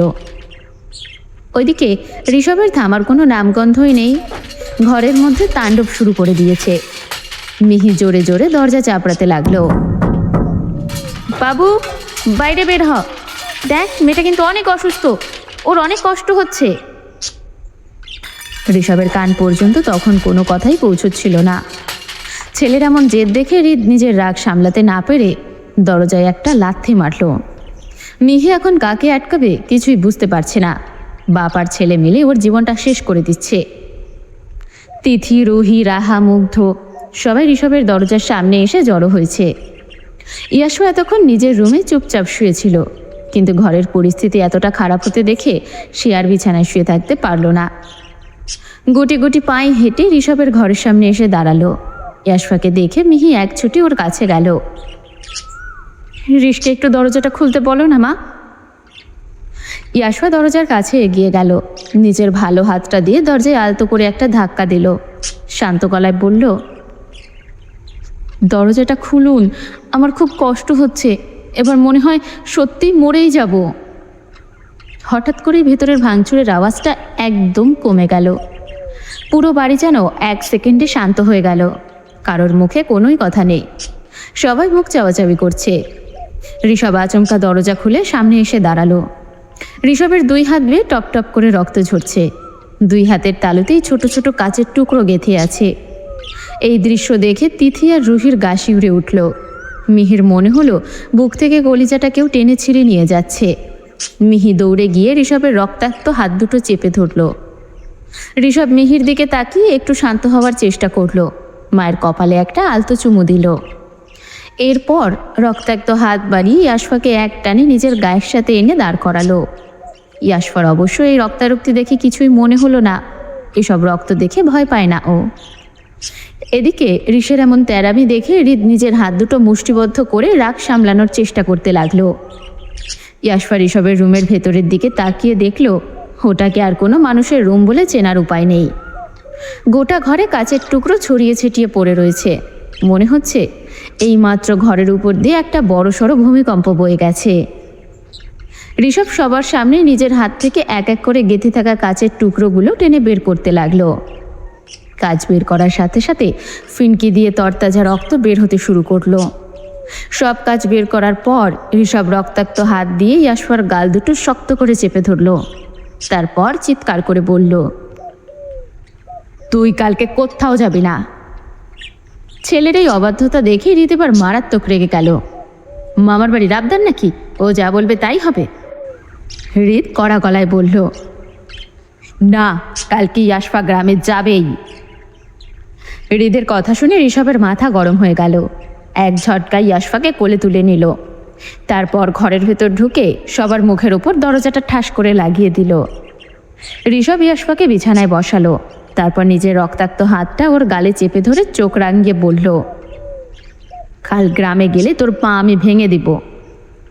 ইয়াশফা মুখে কিছুই বলল না। ইয়াশফা মনে মনে মুখ বাঁকিয়ে বলল, হ্যাঁ, শুধু তোমাগরই হোগা ভরা জেদ আছে, আমাগর নাই। কালকে আমি যাবই, তোর মতো বলদা পাটার সংসার করুম না। ইয়াশফা একদম চুপচাপ ঋষভের দিকে চেয়ে রইল। আর ঋষভও কেমন যেন একটা ঘোর লাগা দৃষ্টিতে তাকিয়ে আছে ইয়াশফার দিকে। ঋষভের হাত থেকে তখনও টপ টপ করে রক্ত গড়িয়ে পড়ছে মেঝেতে। ঋষভ আচমকা নিজের পুরো শরীরের ভর ছেড়ে দিয়ে ইয়াশফার কাঁধে মাথা এলিয়ে দিল। ইয়াশফা নিজের ভালো হাতটা দিয়ে ঋষভকে একটু শক্ত করে জড়িয়ে ধরল। বেশ কিছুক্ষণ এভাবেই কেটে গেল। ঘরের ভেতর একদম পিনপিনে নীরবতা। ইয়াশফা খেয়াল করলো ঋষভের কোনো সাড়া শব্দ নেই। ও আস্তে করে ডাকলো, এই বলদাপাড়া। কোনো উত্তর এলো না। ঋষভ ক্লান্তিতে ওখানেই ঘুমিয়ে পড়েছে। ইয়াশফা নিজের মচকানো হাতটা সামলে অনেক কষ্টে ঋষভকে টেনে টুনে বিছানায় শুয়ে দিল। এরপর গুটি গুটি পায়ে গিয়ে ঘরের দরজাটা খুলে দিল। দরজার বাইরে সবাই তখনও ওভাবেই দাঁড়িয়েছিল। দরজা খুলতেই মিহি তড়িঘড়ি করে রুমে ঢুকে দেখল ঋষভ গভীর ঘুমে আচ্ছন্ন। ও গিয়ে ঋষভের মাথার কাছে বসলো। ওদিকে ইয়াশফা এক হাত দিয়েই ঘরের মেঝেতে ছড়িয়ে থাকা কাচের টুকরোগুলো আস্তে আস্তে পরিষ্কার করতে শুরু করলো। মিহি সেটা দেখে ইয়াশফার দিকে তাকিয়ে নরম গলায় বলল, তুমি এসব করতে যেও না মা, এক হাতে তো এমনিতেই মচকে আছে, অন্য হাতে আবার কাঁচ ফুটে যাবে, এসব করবার দরকার নেই, তুমি নিজের ঘরে গিয়ে একটু রেস্ট নাও। মিহির কথা শুনি ইয়াশফা আর কথা বাড়ালো না, চুপচাপ নিজের ঘরের দিকে চলে গেল। যাওয়ার আগে মিহিকে বলল, ওনার হাত থেকে রক্ত পড়ছে কিন্তু একটু দেখবেন। মিহি মাথা নাড়িয়ে আচ্ছা বলল। পরের দিন সকালবেলা ইয়াশফা খাবার টেবিলে বসে আছে। ওর ঠিক পাশেই বসে শুভ্র মনের সুখে গপ গপ করে সকালের নাস্তা খাচ্ছে। হৃদ ড্রয়িং রুম থেকে হেঁটে এসে ইয়াশফার সামনে দাঁড়ালো। ইয়াশফাকে উদ্দেশ্য করে বলল, তাড়াতাড়ি খেয়ে রেডি হয়ে নাও, আমরা একটু বাইরে বের হব। ইয়াশফা মুখ ভর্তি খাবার নিয়ে একটু অবাক হয়ে জিজ্ঞেস করলো, কোথায় যাব বাবা? হৃদ একদম গম্ভীর মুখে জবাব দিল, গ্রামে। ওখানে গিয়ে কয়েকটা দিন থেকে এসো, দেখবা তোমার মনটা ভালো হয়ে যাবে। হৃদের কথা শুনে মিহি রান্নাঘর থেকে এক প্রকার তেড়ে এলো। সে হৃদের সামনে এসে কোমরে হাত দিয়ে রেগে বলল, তুমি কি একদম পাগল হয়ে গেছো নাকি? কালকে রাতে ছেলেটা চোখের সামনে কি কাণ্ড করলো সেটা দেখলে না?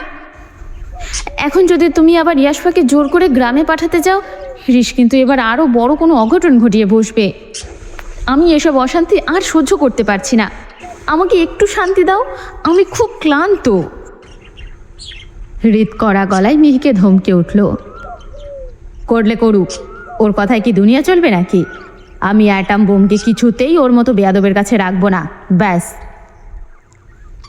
কথাটা বলে হৃদ ইয়াশফার হাত ধরে সোজা গাড়ির দিকে রওনা দিল। ইয়াশফাও আর কোনো কথা না বলে হৃদের পেছন পেছন বাধ্য মেয়ের মতো চলে গেল। ওদিকে মিহি হৃদ আর ইয়াশফার চলে যাওয়ার পথের দিকে তাকিয়ে একটা বড় সড়ো দীর্ঘশ্বাস ফেলল। হৃদ ইয়াশফাকে নিয়ে গ্রামে পৌঁছলো। সারাটা রাস্তা ইয়াশফা একটা কথাও বলেনি, শুধু চুপচাপ জানালার বাইরে তাকিয়েছিল। কিন্তু গ্রামে ঢুকতেই ইয়াশফার মলিন মুখে এক টুকরো মিষ্টি হাসি ফুটে উঠল। ওর এই গ্রামটা সত্যি ভীষণ সুন্দর। পাকা ধানের গন্ধ আর পাখিদের কিচিরমিচির। শহরের ওই চার দেওয়ালের বন্দিদশা থেকে মুক্ত হয়ে এখানে আসতেই ওর মনটা যেন এক নিমেষে জুড়িয়ে গেল। ইয়াশফা হৃদের দিকে তাকিয়ে আবদারের সুরে বলল, বাবা, গাড়িটা কি এখানে একটু দাঁড় করাবেন? আমি বাকি পথটুকু একটু হেঁটে হেঁটে যেতে চাই। হৃদ ইয়াশফার মনের অবস্থাটা বুঝতে পারলেন।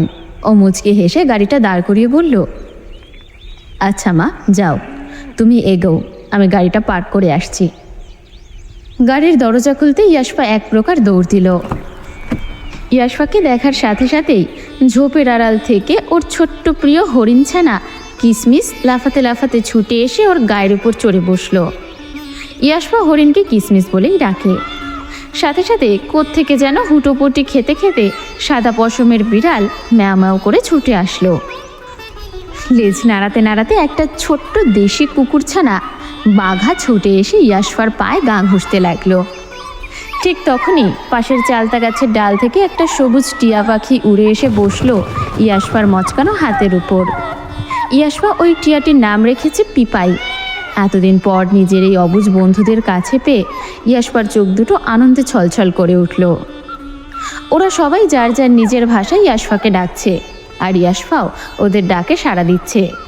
মনে হচ্ছে যেন কত জনমের চেনা বন্ধু ওরা। ঘর থেকে তেড়ে বেরিয়ে এলেন ইয়াশফার মা। মহিলার মুখ দেখেই বোঝা গেল ইয়াশফাকে হুট করে এভাবে ফিরে আসতে দেখে তিনি বিন্দুমাত্র খুশি হননি। তিনি ইয়াশফার দিকে কটমট করে তাকিয়ে কর্কশ গলায় বললেন, কে রে, তুই এখানে কেন? ইয়াশফা ওনার কথার কোনো উত্তর দিল না। ও তখনও ব্যস্ত নিজের বন্ধুদের আদর করতে। উনি হনহন করে এগিয়ে এসে ইয়াশফার সেই মচকানো হাতটাই খপ করে চেপে ধরলেন। ব্যথার চোটে ইয়াশফা আকাশ ফাটানো এক চিৎকার দিয়ে উঠল।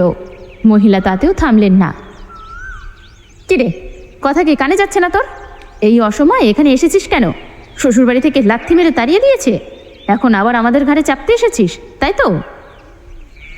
ইয়াশফা একটা মুচকি হাসি হাসলো। ও জানতো এখানে আসলে ওকে এই কথাই শুনতে হবে। মহিলা ওর হাসির দিকে তাকিয়ে আবারও মুখ বাঁকিয়ে বললেন, জানতাম তো আমি, তোর মতো অলক্ষীর কপালে আর ঘর সংসার হবে না। ঠিক তখনই হৃদ সেখানে এসে হাজির হলো। হৃদকে দেখেই ইয়াশফার মা চুপ হয়ে গেল। তাড়াহুড়ো করে ঘর থেকে একটা প্লাস্টিকের চেয়ার এনে উঠোনে পাতালেন। আঁচল দিয়ে চেয়ারটা মুছতে মুছতে একগাল হেসে বললেন, আরে ভাই, বসুন বসুন এখানে। হৃদ ঠান্ডা গলায় বলল, না ঠিক আছে, বসতে হবে না। হৃদ গাড়ি থেকে নামানো কয়েক কেজি মিষ্টি, ফলমূল, ইয়াশফার প্রেসক্রিপশনের কিছু মেডিসিন আর ওর পছন্দের এক গাদা চিপস, চকলেট মহিলার হাতে বাড়িয়ে দিল। এত সব জিনিস দেখে ইয়াশফার মায়ের চোখ তো চড়ক গাছ। লাজুক হাসি টেনে বললেন, এসব আবার কেন আনতে গেলেন? এসবের কোনো দরকারই ছিল না। আপনি দয়া করে একটু বসুন, আমি আপনার জন্য একটু জলখাবারের ব্যবস্থা করি। হৃদ ভারী গলায় বলল, আজকে বসবো না, আমার একটু জরুরি কাজ আছে, এখনই বেরোতে হবে। তবে যাওয়ার আগে কিছু কথা বলছি, একদম মন দিয়ে শুনুন। আমি আজকে আমার বাড়ির বৌমাকে রাখতে আসিনি, আমি এসেছি আমার সন্তানকে রাখতে, আমার অ্যাটম বোমকে রাখতে। ও কিছুদিন এখানে থাকবে, তারপর আমি এসে ওকে নিয়ে যাব। হৃদ একটু থামল। ইয়াশফার মচকানো হাতটার দিকে একবার তাকিয়ে মহিলার চোখে চোখ রেখে আবারও বলল, ওর ডান হাতটা মচকে গেছে, প্রচণ্ড ব্যথা। ওকে ঘরের একটা ছোট কাজও করতে দেবেন না, সময় মতো এই মেডিসিনগুলো খাইয়ে দেবেন, আর এই টাকাগুলো নিজের কাছে রাখুন। কথাটা শেষ করেই হৃদ পকেট থেকে একটা মোটা টাকার বান্ডিল বের করে ইয়াশফার মায়ের হাতে গুজে দিল। হৃদ ওনার দিকে তাকিয়ে কড়া সুরে বলল, ওর জন্য এখানে কোনো অসুবিধা না হয়। আমি আমার মেয়েকে আজকে যেমন রেখে যাচ্ছি, এসে যেন ঠিক তেমনই পায়, এক চুল যেন এদিক ওদিক না হয়। কথাটা বলেই হৃদার এক মুহূর্তও দাঁড়ালো না, গটগট করে হেঁটে নিজের গাড়িতে গিয়ে বসলো। চোখের পলকে কালো গাড়িটা ধুলো উড়িয়ে গ্রামের রাস্তা দিয়ে চলে গেল। উঠোনার রাস্তার মোড়ে দাঁড়িয়ে থাকা গ্রামের মানুষজন এতক্ষণ হাঁ করেই হৃদকে দেখছিল। গাড়িটা চলে যেতেই পাড়ার মহিলারা নিজেদের মধ্যে কানাঘুষা শুরু করে দিল। ওরে বাবা, এটাই ইয়াশফার শ্বশুর নাকি? যেমন সুন্দর চেহারা তেমনই তো দেমাগ। ইয়াশফা কি এমন তাবিজ করলো যে এত বড় লোকের বাড়িতে বিয়া হইল? রায়ান কুঞ্জ একদম থমথম করছে। ঘড়িতে তখন সকাল 10টা পার হয়ে গেছে। ঋষভ সবে মাত্র ঘুম থেকে চোখ ডলতে ডলতে উঠল। ও বাথরুমে গিয়ে কোনো মতে ফ্রেশ হয়ে নিচে নেমে এলো। দুই হাতে ধবধবে সাদা ব্যান্ডেজ জড়ানো, মুখ বরাবরের মতোই গম্ভীর। ডাইনিং টেবিলে মিহি চুপচাপ বসে ছেলের জন্যই অপেক্ষা করছিল। ঋষভকে আসতে দেখে আর কোনো কথা না বাড়িয়ে প্লেটে খাবার বেড়ে ওর সামনে এগিয়ে দিল। ঋষভ চেয়ার টেনে বসলো, আশেপাশে তাকালো, কিন্তু কোথাও একজনকে দেখতে পাচ্ছে না। ঘূর্ণিঝড় কোথায় গেল? পুরো বাড়িটা কেমন যেন ফাঁকা ফাঁকা লাগছে। ঋষভ মিহির দিকে তাকালো, ভারী গলায় জিজ্ঞেস করলো, মাম্মা, ইয়াশ কোথায়? মিহি মুখে কোনো কথা বলল না। এর মধ্যে হৃদ এসে হাজির। ঋষভের দিকে তাকিয়ে মুচকি হেসে বলল, তোমার বউকে গ্রামে রেখে এসেছি, আগে ভদ্রতা শিখবা, তারপর বউ পাবা। কি রাগ করলা? হৃদের মুখে ওই খোঁচা মারা কথাটা শুনেও ঋষভ এবার একটুও রাগ দেখালো না। ও প্লেট থেকে শেষ খাবারের লোকমাটুকু মুখে পুরল। তারপর হৃদের চোখের দিকে তাকিয়ে একদম শান্ত গলায় বলল, না, রাগ করবো কেন? ভালোই করেছ। আমি বেঁচে থাকতে কোনো দিনও ওই মেয়েটাকে আমার বউ বলে মানব না। কথাটা বলেই ঋষভ চেয়ার টেনে ধীর পায়ে নিজের ঘরের দিকে চলে গেল। হৃদের মুখটা মুহূর্তের মধ্যে ভার হয়ে গেল। ও ভেবেছিল এই কথা শুনলে ঋষভ হয়তো রেগে মেগে পুরো বাড়ি আবারও মাথায় তুলবে, কিন্তু ছেলের এমন শান্ত ভাব দেখে ও বেশ চিন্তায় পড়ে গেল। মিহিও পাশে দাঁড়িয়ে চুপচাপ সব দেখল, কিন্তু কোনো কথা বলল না। এইদিকে, প্লিজ জ্যোতি, তুমি অন্য কাউকে বিয়ে করো না, আমি তোমাকে সত্যি অনেক ভালোবাসি। শুভ্রর কথাটা শেষ হওয়ার আগেই ওপাশ থেকে ঠাস করে কলটা কেটে দিল জ্যোতি। জ্যোতি খুব ভালো করেই জানে শুভ্র এখন শুধু শুধু নাটক করছে। বাবা মায়ের মুখের দিকে তাকিয়ে তাকে এই বিয়েটা করতেই হবে। শুভ্রের মতো একটা চরিত্রহীন ছেলের আশা করে বসে থাকলে তার জীবনটাই নষ্ট হয়ে যাবে। শুভ্র যে কোনোদিন তাকে নিয়ে সিরিয়াস ছিল না, এটা জ্যোতি ভালো করেই জানে। ফোনটা কেটে যাওয়ার সাথে সাথেই শুভ্র রাগের মাথায় হাতের ফোনটা সজোরে ফ্লোরে ছুঁড়ে মারল। ওর বুকের ভেতরটা কেমন যেন ছিঁড়ে যাচ্ছে, কিছু ভালো লাগছে না। এতদিন যদিও জ্যোতিকে হালকাভাবে নিয়েছিল, কিন্তু আজ যখন শুনল জ্যোতির বিয়ে ঠিক হয়ে গেছে, ও অন্য কারো হয়ে যাচ্ছে, তখনই শুভ্রের মনের ভেতর এক অদ্ভুত অশান্তি শুরু হয়ে গেল। ও নিজের চুলগুলো খামচে ধরে ওখানেই মেঝেতে ধপ করে বসে পড়ল। ঠিক এমন সময় রুহি শুভ্রের ঘরের দরজার সামনে এসে দাঁড়ালো। ভেতরে উকে দিতেই ও দেখল শুভ্র মাটিতে বসে এক মনে জানালার বাইরে আকাশের দিকে তাকিয়ে আছে, চোখের কোণে জল। রুহি আর দাঁড়িয়ে না থেকে গুটি গুটি পায়ে ভেতরে ঢুকে শুভ্রর পাশে ধপ করে বসে পড়ল। রুহি শুভ্রর পিঠে একটা ধাক্কা দিয়ে বলল, কিরে ভাইয়া, কি হয়েছে তোর? মুখটা বাংলার পাঁচের মতো করে রেখেছিস কেন? শুভ্র এবার রুহির দিকে একদম অসহায়ের মতো করে তাকালো। রুহি আলতো করে শুভ্রর গালে হাত দিল। শুভ্র আর নিজের কান্না চেপে রাখতে পারল না। ও রুহির হাত জড়িয়ে ধরে একদম বাচ্চাদের মতো ফুপিয়ে ফুপিয়ে কাঁদতে শুরু করলো। রুহি শুভ্রকে একটু হাসানোর জন্য বলল, হাই, এমন ভেড়ার মতো ভ্যাঁ ভ্যাঁ করে কাঁদছিস কেন? বলবি তো আসল কাহিনী কি? শুভ্র চোখ মুছতে মুছতে একদম শুরু থেকে জ্যোতির সাথে ওর প্রেম আর আজকের এই সব ঘটনা খুলে বলল। সব শুনে রুহি শুভ্রর মাথায় ঠাস করে একটা থাপ্পড় মারল। তারপর বলল, একদম ঠিক হয়েছে তোর সাথে। তুই একসাথে 2টা গার্লফ্রেন্ড নিয়ে ঘুরে বেড়াবি, আর যদি এখন নিজের লাইফে অন্য কোথাও বিয়ে করে নিলেই দোষ, তাই না?